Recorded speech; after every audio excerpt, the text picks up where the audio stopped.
Assalamualaikum warahmatullahi wabarakatuh.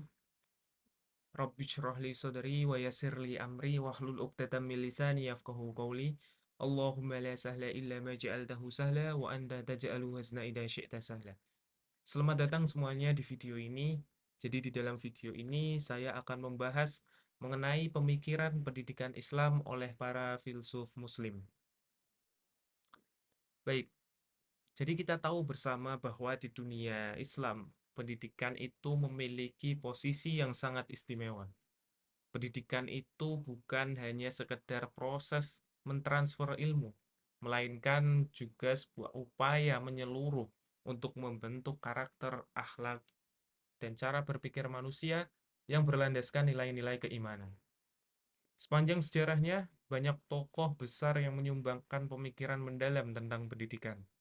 Jadi di dalam video ini, kita akan membahas pemikiran dari keempat filsuf muslim besar yang memberikan pengaruh luar biasa dalam tradisi intelektual Islam. Siapa saja mereka dan bagaimana pandangan mereka mampu menjawab tantangan zaman? Mari kita telusuri bersama. Karena pemikiran mereka bukan hanya warisan, tetapi juga panduan yang relevan hingga saat ini. Mari kita masuk ke pembahasan. Yang pertama ada Al-Farabi. Al-Farabi merupakan seorang filsuf muslim yang dikenal dengan nama lengkap Abu Muhammad ibn Muhammad Tarkhan ibn Auzalah. Lahir di Wasij, distrik Farab, atau yang kini dikenal sebagai kota Atror di Turkistan. Beliau lahir pada tahun 257 Hijriah atau 870 Masehi. Ayah beliau adalah seorang jenderal berkebangsaan Persia, sementara ibu beliau berasal dari Turki. Oleh karena itu, Al-Farabi kerap disebut sebagai orang Persia atau orang Turki.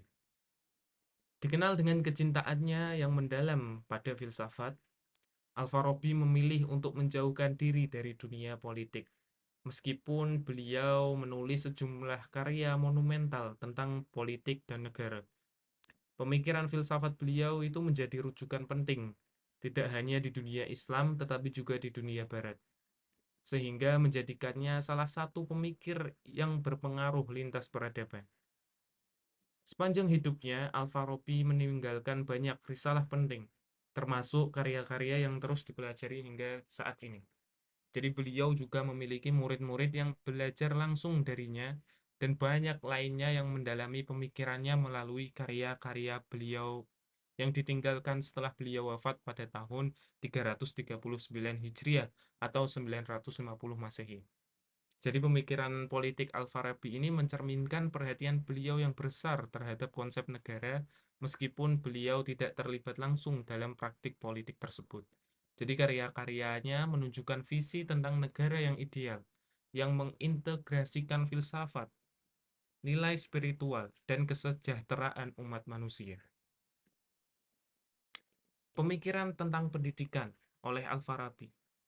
Pemikiran Al-Farabi sendiri mengenai pendidikan berbanding lurus dengan pemikirannya mengenai keselarasan antara filsafat dan agama.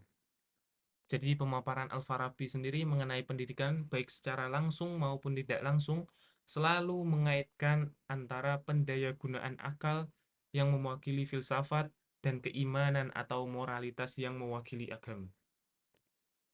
Kemudian tujuan pendidikan menurut Al-Farabi.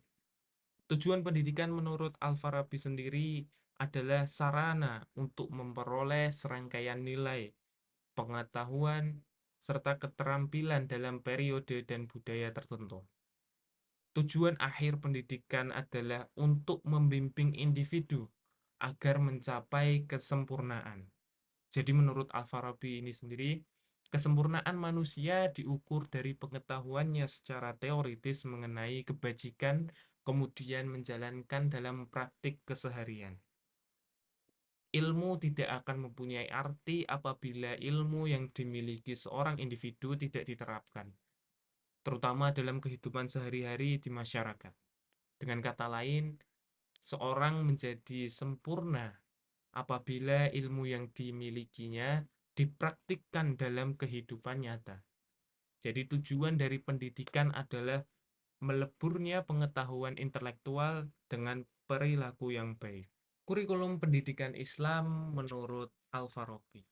Jadi menurut Al-Farabi ini, pendidikan Islam harus menekankan pada pembentukan akhlak dan akal. Karena ilmu itu bersih dan akan diperoleh dengan hati yang bersih pula. Dan hati yang bersih dapat terjadi apabila jauh dari akhlak tercela. Jadi menurut Al-Farabi, seseorang harus mengutamakan moral dalam berpikir dan berbuat, yaitu mengedepankan budi pekerti dengan tetap memelihara kemanusiaan dan kesopanan. Pendayagunaan akal dalam berpikir atau memiliki pengetahuan harus dibarengi dengan pembinaan akhlak atau moralitas. Jadi menurut beliau dalam pendidikan, akhlak memiliki posisi yang penting. Penguasaan dalam ilmu pengetahuan harus dibarengi dengan pembentukan akhlak yang terpuji. Jadi kebermanfaatan ilmu itu tentu haruslah dihadapi dengan karakter yang mulia. Oleh karena itu, landasan utama dalam kurikulum pendidikan Islam didasarkan pada pembentukan akhlak yang mulia. Kurikulum pendidikan tidak hanya terpaku kepada ilmu-ilmu agama Islam, namun juga memasukkan mata pelajaran yang bersifat umum, seperti matematika, ilmu-ilmu alam, dan lain sebagainya. Dengan demikian, pendidikan Islam mampu mencetak masyarakat Muslim yang berilmu serta berakhlak mulia. Kemudian ada pendidik dan peserta didik. Ada beberapa pesan dari Al-Farabi yang saya catat, terutama tentang pentingnya memperhatikan potensi-potensi yang dimiliki oleh setiap peserta didik, terutama dalam proses pendidikan dan pengajaran. Al-Farabi menyebutkan di antaranya ada 3 kaidah yang perlu kita perhatikan. Yang pertama, orang yang berperilaku buruk karena belajar untuk tujuan yang salah perlu dibimbing dengan pendidikan budi pekerti. Jangan ajarkan ilmu kepada seseorang yang berniat menggunakannya untuk hal-hal yang negatif. Atau dengan kata lain, jangan mengajarkan suatu ilmu kepada seseorang yang memiliki tujuan yang tidak baik dengan ilmu yang akan dimilikinya tersebut. Kedua, seseorang yang memiliki kecerdasan ataupun kepandaian yang kurang, proses bimbingan dan pendidikan yang dilakukan menggunakan pendekatan kebiasaan-kebiasaan yang baik. Yang ketiga, seseorang yang memiliki budi pekerti yang baik, jangan sampai seorang pendidik menghina terhadap ilmu yang dimilikinya walaupun hanya sedikit.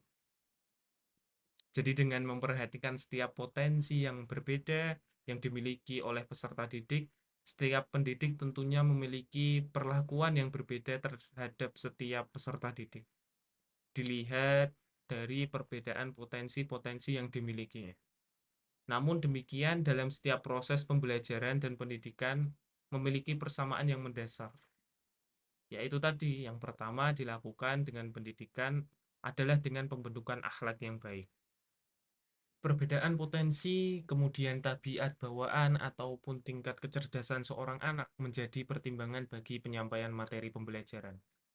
Penting bagi setiap pendidik untuk mengetahui perbedaan potensi ataupun tingkat kecerdasan siswa dalam pengajarannya. Pemahaman guru terhadap perbedaan tersebut berimplikasi terhadap penggunaan strategi maupun metode pembelajaran yang efektif bagi siswa. Kemudian yang selanjutnya ada Ibnu Sina. Ibnu Sina memiliki nama lengkap Abu Ali Husain Ibnu Abdullah Ibnu Hasan Ibnu Ali Ibnu Sina, yang mana di wilayah barat populer dengan sebutan Avicenna. Ibnu Sina dilahirkan di Afsana, Kabupaten Balkh, wilayah Afghanistan, provinsi dekat Bukhara, pada tahun 370 Hijriah atau 980 Masehi. Beliau meninggal pada tahun 1037 Masehi dalam usia 58 tahun, dan jasadnya dikebumikan di Hamdan. Ibu beliau bernama Astorah, dan ayah beliau bernama Abdullah. Ibnu Sina lahir di tengah masa yang sedang kacau, di mana saat itu kekuasaan Abbasiyah mulai mundur, dan negeri-negeri yang mula-mula berada di bawah kekuasaannya kini mulai melepaskan diri untuk berdiri sendiri. Dalam usia mudanya, beliau telah menguasai beberapa disiplin ilmu seperti matematika, kemudian logika, fisika, kedokteran, astronomi, dan hukum. Bahkan dalam usia 10 tahun, Ibnu Sina telah menghafal Al-Quran. Pada usia 17 tahun, sebagaimana masa jeniusnya Ibnu Sina, beliau telah memahami teori kedokteran dan banyak orang sangat mengaguminya. Karena kepintarannya, Ibnu Sina kemudian diangkat sebagai konsultan dokter praktisi. Peristiwa ini terjadi ketika Ibnu Sina berhasil mengobati Pangeran Nuh Ibnu Mansur yang sebelumnya tidak ada seorang dokter pun yang mampu menyembuhkannya. Ibnu Sina juga pernah diangkat menjadi menteri oleh Sultan Syams ad-Daulah dan berkuasa di Hamdan. Di antara guru yang mendidiknya ialah Abu Abdullah An-Natili dan Ismail Sang Zahid. Karena kecerdasan otaknya yang luar biasa, Ibnu Sina dapat menguasai semua ilmu yang diajarkan kepadanya dengan sempurna, bahkan melebihi guru-gurunya. Setelah guru-gurunya kewalahan, Ibnu Sina kemudian bingung mencari tempat untuk meluaskan kehausan belajarnya yang tidak kunjung terpenuhi. Dari peristiwa yang telah disebutkan tadi, Ibnu Sina diberi kebebasan untuk belajar di perpustakaan Kutub Khana. Dari sinilah beliau dapat menguasai ilmu-ilmu pengetahuan. Selain itu, Ibnu Sina juga pernah berguru kepada Al-Farabi ketika beliau merasa kesulitan dalam memahami metafisika Aristoteles. Tujuan pendidikan menurut Ibnu Sina. Tujuan pendidikan menurut beliau adalah mengembangkan semua potensi yang ada dalam diri seseorang. Ini mencakup perkembangan fisik, kecerdasan, dan budi pekerti. Pendidikan, kata beliau, juga harus mempersiapkan seseorang agar bisa hidup bersama di masyarakat, bekerja dan berkarya sesuai dengan bakat dan minat yang dimilikinya. Beliau juga menekankan pentingnya pendidikan jasmani. Hal-hal seperti olahraga, pola makan yang baik, istirahat yang cukup, dan menjaga kebersihan sangat diperhatikan. Dengan menjaga kesehatan fisik, seseorang akan tumbuh dengan lebih baik dan menjadi pribadi yang cerdas. Selain itu, pendidikan budi pekerti dianggap penting agar seseorang terbiasa bersikap sopan dan santun dalam kehidupan sehari-hari. Di sisi lain, pendidikan seni juga tak kalah penting, karena seni membantu mempertajam rasa keindahan, kemudian meningkatkan imajinasi atau kreativitas seseorang. Secara garis besar, pandangan Ibnu Sina tentang pendidikan mencakup semua aspek kehidupan, mulai dari fisik, akhlak, hingga keterampilan. Beliau ingin setiap orang menjadi pribadi yang utuh, seimbang, dan berkembang secara menyeluruh, sesuai dengan konsep insan kamil yang beliau tekankan. Kemudian tentang kurikulum, Ibnu Sina meskipun tidak secara langsung menggunakan istilah kurikulum, tetapi beliau memiliki pandangan mendalam sebagai konsep pendidikan yang dapat diinterpretasikan sebagai kurikulum. Menurut Ibnu Sina, materi pelajaran adalah disiplin ilmu yang dirancang untuk mengisi kekosongan dalam diri peserta didik, sekaligus membantu mengembangkan potensinya. Beliau membagi kurikulum berdasarkan tahap dan usia anak, dengan penekanan pada kesesuaian materi dengan kemampuan fisik dan intelektual sang anak. Ibnu Sina membagi pendidikan ke dalam beberapa tahap usia. Contohnya, untuk usia 3-5 tahun, beliau fokus pendidikan diarahkan pada pembentukan karakter dasar, kebiasaan hidup sehat, dan pengembangan kreativitas. Mata pelajaran seperti olahraga, kemudian budi pekerti, kebersihan, bahkan kesenian diajarkan untuk mendukung pertumbuhan fisik dan juga emosional anak secara menyeluruh. Olahraga misalnya, bukan hanya sekedar aktivitas fisik, tetapi menurut Ibnu Sina merupakan cara untuk mendukung kesempurnaan pertumbuhan tubuh. Olahraga seperti gulat, kemudian memanah, hingga berlari dijadikan sarana untuk mengasah kekuatan fisik sesuai dengan kemampuan dan bakat individu tersebut. Kemudian memasuki usia 6 hingga 14 tahun, kurikulum mulai mencakup pelajaran membaca dan menghafal Al-Quran, kemudian syair, dan juga ilmu-ilmu agama. Bagi Ibnu Sina, belajar Al-Quran bukan hanya penting untuk keimanan, tetapi juga menjadi landasan penguasaan bahasa Arab dan ilmu pengetahuan lainnya seperti tafsir, kemudian fikih, dan juga akhlak. Kemudian pada usia 14 tahun ke atas, Ibnu Sina menekankan pentingnya pendidikan sesuai dengan bakat dan minat siswa tersebut. Mata pelajaran dikategorikan menjadi dua, teoritis dan praktis. Ilmu teoritis meliputi fisika, matematika, dan teologi, sementara itu ilmu praktis mencakup akhlak, manajemen rumah tangga, hingga politik. Bahkan keterampilan seperti dagang, kemudian membatik, dan menenun juga diajarkan untuk mempersiapkan siswa menghadapi kehidupan nyata. Kemudian di dimensi metode, Ibnu Sina memiliki pandangan yang sangat serius tentang metode pembelajaran. Beliau mengembangkan beberapa metode seperti talqin, demonstrasi, kemudian teladan, kemudian pembahasan, dan pengajaran yang mencakup berbagai pendekatan, termasuk cara pemberian hukuman. Ada 4 ciri penting dalam metode pembelajaran menurut Ibnu Sina. Pertama, metode harus sesuai dengan karakteristik mata pelajaran yang diajarkan. Kedua, metode tersebut perlu mempertimbangkan aspek psikologi siswa, termasuk minat dan kemampuannya. Ketiga, metode pembelajaran tidak boleh kaku, tetapi harus fleksibel dan dapat disesuaikan dengan kebutuhan siswa. Keempat, keberhasilan metode pembelajaran sangat dipengaruhi oleh pemilihan dan penerapannya yang tepat. Jadi hal ini sejalan dengan pendapat Al-Farabi tadi, bahwasannya seorang pendidik harus mengetahui kondisi setiap peserta didiknya. Hal ini bertujuan agar metode yang nantinya digunakan bisa sesuai dengan peserta didik tersebut, sehingga nantinya metode tersebut akan maksimal apabila digunakan dalam pembelajaran. Kemudian aspek pendidik dan peserta didik.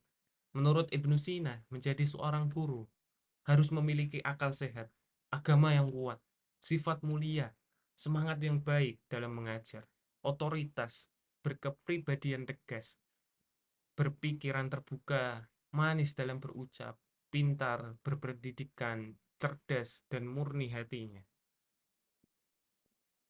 Sebagai guru haruslah menjadi sosok yang berilmu tinggi, pengetahuan agamanya harus luas, orang yang bertakwa kepada Allah beserta Rasul-Nya. Guru juga harus takut untuk melakukan sesuatu yang menjadi larangan Allah. Atau dalam kata lain, dapat diartikan bahwa seorang guru yang baik adalah pendidik yang cakap secara intelektual, berakhlak mulia, dan juga profesional. Kemudian sebagai peserta didik, hendaknya seseorang mensucikan hati dari hal-hal yang buruk. Belajar bertujuan untuk memperbagus jiwa dengan kesempurnaan untuk mendekatkan diri kepadanya. Tekun dan berpergian jauh dari penduduk dan dari kampung halaman. Tidak terburu-buru untuk pindah ke sekolah lain. Kemudian menghormati gurunya. Tidak menyulitkan guru dengan cara banyak bertanya. Tidak membuka aib para gurunya, serta lain sebagainya. Mengembangkan kerukunan dengan teman serta orang di sekitar lingkungan pendidikannya. Yang ketiga ada Imam Al-Ghazali. Siapa yang tidak kenal dengan beliau? Nama lengkap beliau adalah Abu Hamid Ibn Muhammad Ibn Ahmad Al-Ghazali, atau lebih dikenal dengan Imam Al-Ghazali. Beliau lahir di kota kecil yang terletak di dekat Tus, Provinsi Khorasan, Republik Islam Irak pada tahun 450 Hijriah atau 1058 Masehi. Tujuan pendidikan menurut Imam Al-Ghazali. Menurut beliau, tujuan utama pendidikan Islam itu adalah bertaqarrub kepada Allah, Sang Khalik. Dan manusia yang paling sempurna dalam pandangan beliau adalah manusia yang selalu mendekatkan diri kepada Allah. Bagi Imam Al-Ghazali sendiri, ilmu adalah medium untuk bertaqarrub kepada Allah, di mana tak ada satupun manusia bisa sampai kepadanya tanpa ilmu. Tingkat termulia bagi seorang manusia adalah kebahagiaan yang abadi, Di antara wujud yang paling utama adalah wujud yang menjadi perantara kebahagiaan. Tetapi kebahagiaan itu tidak mungkin tercapai kecuali dengan ilmu dan amal. Dan amal tak mungkin dicapai kecuali jika ilmu tentang cara beramal itu dikuasai. Dengan demikian, modal kebahagiaan di dunia dan di akhirat itu tak lain adalah ilmu. Dapat disebut ilmu adalah amal yang utama. Beliau telah membagi ilmu pengetahuan yang terlarang dipelajari atau yang wajib dipelajari menjadi 3 kelompok ilmu. Yang pertama ada ilmu yang tercela, banyak atau sedikitnya. Ilmu ini tidak ada manfaatnya bagi manusia di dunia maupun di akhirat. Misalnya ilmu sihir, ilmu nujum, kemudian ilmu perdukunan. Bahkan bila ilmu ini dipelajari, malah akan membawa madorot dan akan meragukan kebenaran adanya Allah. Kemudian yang kedua ada ilmu yang terpuji, banyak atau sedikitnya.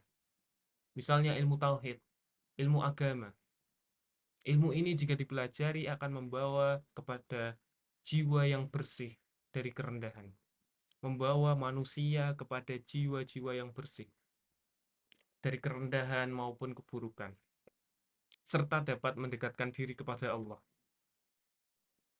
Ilmu yang terpuji pada taraf tertentu. Jadi ilmu ini tidak boleh didalami kecuali secara mendalam.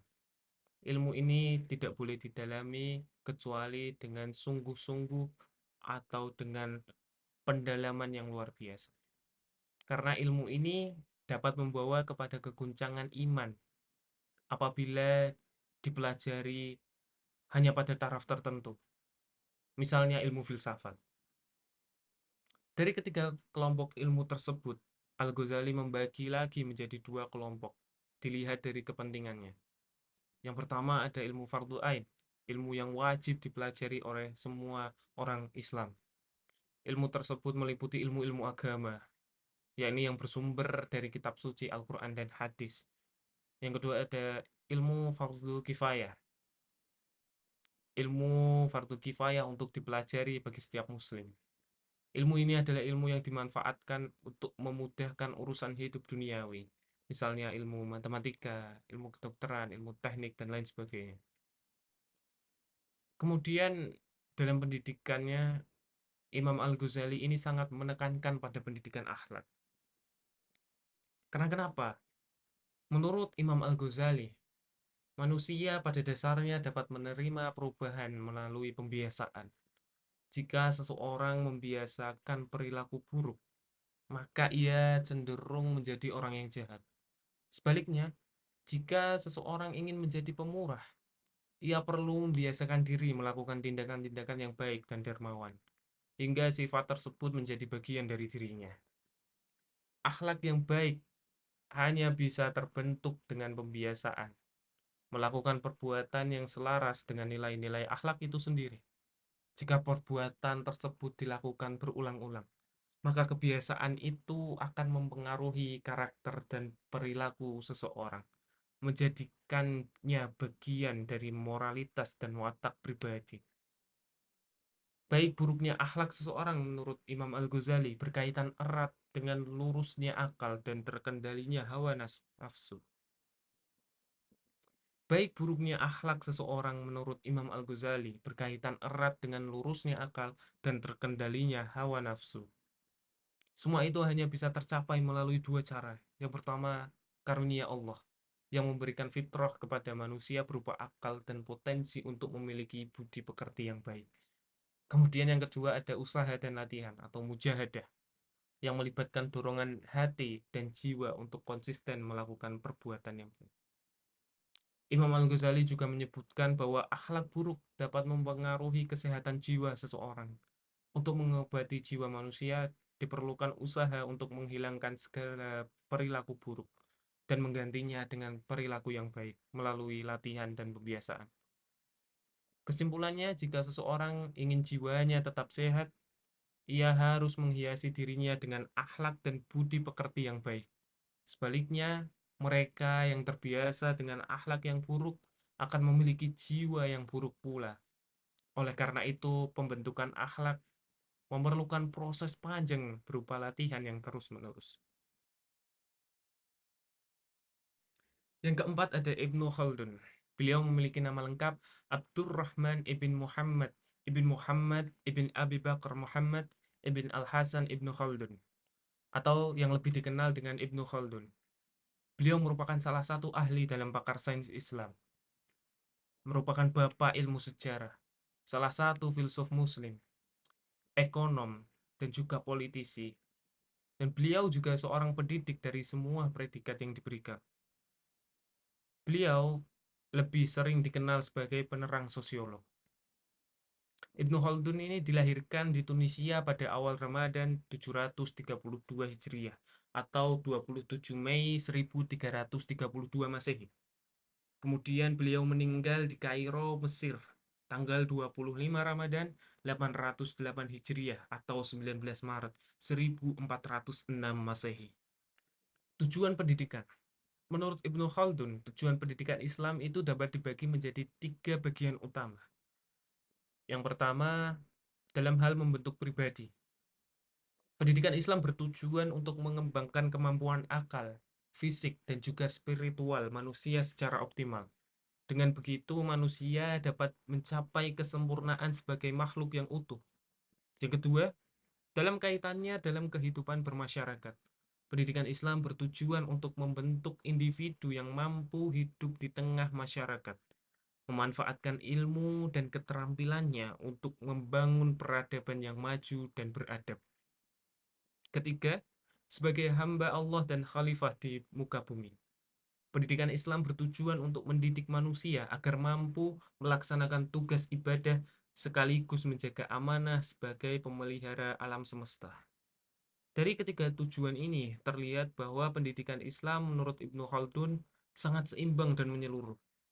Beliau mencakup pengembangan individu, masyarakat, dan hubungan manusia kepada Allah serta alam, sesuai dengan prinsip keseimbangan atau tawazun dalam Islam.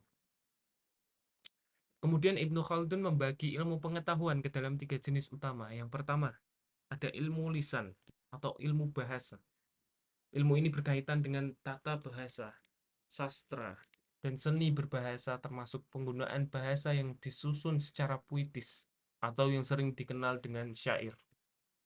Yang kedua ada ilmu nakli. Ilmu ini mencakup pengetahuan yang bersumber dari Al-Quran dan Sunnah Nabi, seperti ilmu sanad, ilmu hadis, serta kaidah-kaidah fikih. Melalui ilmu ini, manusia dapat memahami hukum-hukum Allah yang wajib ditaati. Ilmu usul fikih misalnya digunakan untuk menganalisis dan menetapkan hukum berdasarkan Al-Quran dan Sunnah. Kemudian ada ilmu akli. Pengetahuan ini melibatkan kecerdasan dan daya pikir manusia, mencakup filsafat, logika, ilmu alam, ilmu teknik, matematika, ilmu perilaku manusia, hingga ilmu-ilmu seperti sihir dan nujum. Namun Ibnu Khaldun mengkritik ilmu nujum sebagai ilmu yang sesat atau fasid, karena mencoba meramal peristiwa di masa depan berdasarkan bintang-bintang. Menurut beliau, hal ini bertentangan dengan tauhid, yang menegaskan bahwa hanya Allah yang mengetahui segala sesuatu dan menciptakan segalanya. Kemudian dalam metode, Ibnu Khaldun ada beberapa metode pembelajaran yang sebaiknya digunakan dalam proses belajar mengajar. Yang pertama ada metode pentahapan atau tadarruj. Pengetahuan yang efektif harus diajarkan secara bertahap, pelan-pelan, dan terus-menerus, sedikit demi sedikit. Guru perlu memahami kemampuan akal dan keinginan siswa secara menyeluruh agar pembelajaran dapat berjalan dengan baik dan sesuai dengan tingkat pemahaman siswa. Kemudian ada metode pengulangan atau tikrori. Belajar membutuhkan pengulangan agar siswa benar-benar menguasai ilmu yang diajarkan. Dengan mengulang pelajaran, pemahaman siswa akan semakin mendalam. Jadi Ibnu Khaldun berpendapat bahwa keahlian hanya bisa dicapai melalui pengulangan yang membuat ilmu itu lebih tertanam dalam akal dan jiwa siswanya. Kemudian ada metode kasih sayang, al-qurb wal munayah. Dalam metode pembelajaran, guru sebaiknya menunjukkan sikap kasih sayang kepada siswanya. Ibnu Khaldun menekankan bahwa pendekatan yang lembut lebih efektif karena sikap keras atau kasar dalam mendidik seringkali membuat siswa kesulitan memahami dan kehilangan semangat dalam belajar. Terakhir, ada catatan dari Ibnu Khaldun. Yang pertama, budaya akan berkembang apabila pendidikan akan dikembangkan karena pendidikan mengembangkan manusia dalam berpikir. Budaya akan berkembang apabila pendidikan dikembangkan. Sementara perkembangan budaya sangat ditentukan oleh kemajuan ilmu masyarakat dan cara berpikirnya. Yang kedua, pendidikan harus mengembangkan ilmu nakliyah dan akliyah hingga ada keseimbangan antara ilmu yang memperkuat keimanan dan pengetahuan serta ilmu yang mengembangkan cara berpikir. Terakhir, ada catatan dari Ibnu Khaldun. Yang pertama, budaya akan berkembang apabila pendidikan dikembangkan. Karena pendidikan akan mengembangkan manusia dalam berpikir. Sementara perkembangan budaya sangat ditentukan oleh kemajuan ilmu masyarakatnya dan cara berpikirnya. Yang kedua, pendidikan harus mengembangkan ilmu nakliyah dan akliyah hingga ada keseimbangan antara ilmu yang memperkuat keimanan dengan pengetahuan serta ada ilmu yang mengembangkan cara berpikir. Terakhir, saya punya catatan dari Ibnu Khaldun. Yang pertama, budaya akan berkembang apabila pendidikan dikembangkan, karena pendidikan akan mengembangkan manusia dalam berpikir. Sementara perkembangan budaya sangat ditentukan oleh kemajuan ilmu masyarakat dan cara berpikirnya.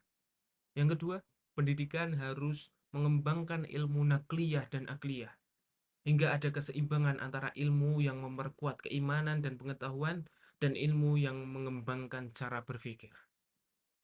Demikian pembahasan kita tentang pemikiran pendidikan Islam oleh keempat filsuf besar tadi. Setiap pemikiran yang mereka sampaikan memberikan banyak pelajaran berharga, terutama tentang bagaimana pendidikan seharusnya mampu menciptakan keseimbangan antara akal, moralitas, dan manfaatnya bagi masyarakat. Warisan intelektual mereka tidak hanya menjadi inspirasi bagi dunia Islam, tetapi juga bagi peradaban manusia secara keseluruhan. Semoga video ini dapat memberikan wawasan baru dan bermanfaat bagi kita semua. Jangan lupa untuk terus belajar, mengembangkan diri, dan menerapkan nilai-nilai yang telah kita pelajari dalam kehidupan sehari-hari kita. Terima kasih telah menyaksikan video ini. Sampai jumpa di lain waktu. Wassalamualaikum warahmatullahi wabarakatuh.